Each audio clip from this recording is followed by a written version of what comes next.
एक अहम भूमिका निभाए, उनके लिए जिस तरीके के शब्दों का प्रयोग किया जा रहा है। राम गोपाल यादव जो कि समाजवादी पार्टी के एक वरिष्ठ नेता है, उनका बयान आता है, कैसे देखते हैं इसको, क्या कहेंगे? देखिए, मैं समझती हूँ भारत एक बड़ा संस्कारवान देश रहा है। हमने अपनी महिलाओं के लिए, बेटियों के लिए, हमारे भारत में एक बहुत विशेष स्थान है। महिलाओं की देवी स्वरूप पूजन होता है यहाँ पर, और इस प्रकार की जो मैं समझती हूँ डेरोगेटरी रिमार्क्स हैं जो प्रोफेसर साहब ने कहे हैं, मुझे नहीं लगता है कि किसी भी तरीके से ऐसे देश की बेटी के लिए उनको इस प्रकार का कास्ट की उनकी विवेचना करने की कोई आवश्यकता नहीं थी, बिल्कुल नहीं थी, क्योंकि उस बच्ची ने, उस भारत की बेटी ने तब हमारे सभी लोगों का, सिर्फ महिलाओं का नहीं अपितु पूरे भारतवर्ष को लीड किया ऑपरेशन सिंदूर में। मैं समझती हूँ ऐसी हमारी जो बेटियां होती हैं, हमारी छाती बड़ी गर्व से भर जाती है कि हम ऐसे बच्चों के जो है बारे में ऐसे डेरोगेटरी रिमार्क्स अगर देंगे तो भारत के अन्य महिलाएं क्या सोचेंगे, अन्य जो है बेटियां क्या सोचेंगी। वो संबल के रूप में है, एक प्रतीकात्मक चिन्ह है शौर्य का। तो मैं समझती हूँ कि ये बहुत गलत बात है। उनकी पार्टी को, इंडी गठबंधन को, उनको स्वयं को इस पर किसी प्रकार की सफाई न देते हुए सीधा सीधा माफी मांगनी चाहिए।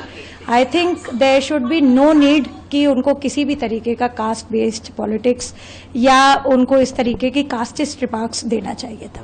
लेकिन जिस तरीके से गोपाल यादव की वो ट्वीट करते हैं और ट्वीट करके वो कहते हैं कि मेरे बयान को गलत तरीके से बताया गया, वो योगी आदित्यनाथ पर हमला बोलते हैं। वो कहते हैं कि वहां जहां उत्तर प्रदेश में जाति, धर्म और इस तरह की चीजों को लेकर लड़ाई होती है, क्रिटिसाइज होता है, वो आज चीजों को लेकर गलत तरीके से बयानबाजी, मेरे बयान को गलत तरीके से पहले भी इंडी गठबंधन की बहुत सारी पार्टियां, बहुत सारे उनके वरिष्ठ लोग बहुत सारे गलत बयानों के दे चुके हैं।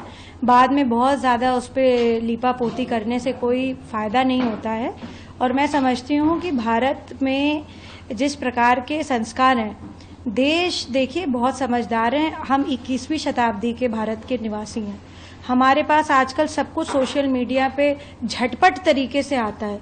आज जो हम सोचते थे पहले कि तार भेजा है, लेटर भेजा है, वो आप जो है 1 सेकंड में भी नहीं, मुझे लगता है माइक्रो सेकंड्स में व्हाट्सएप पहुंचता है। We are living in the digital world, we are living in the digital age. ये आइस एज है, इंफॉर्मेशन, कम्युनिकेशन और एंटरटेनमेंट की एज है। ये हम कैसे सोच भी सकते हैं कि तोड़ मरोड़ करके किसी ने किसी का बयान दिया, साफ साफ उसमें दिख रहा है उन्होंने क्या बोला है। और ऐसे रिमार्क्स के लिए उनको किसी प्रकार की सफाई देने की आवश्यकता नहीं। वरिष्ठ हैं, वो खुद माफी मांग लेनी चाहिए उनको। Is a seasoned politician.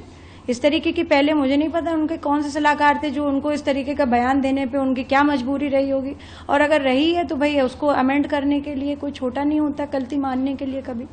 अपनी गलती मानने से वो व्यक्ति का बड़प्पन नहीं दिखता है। उनको माफी मांगनी चाहिए।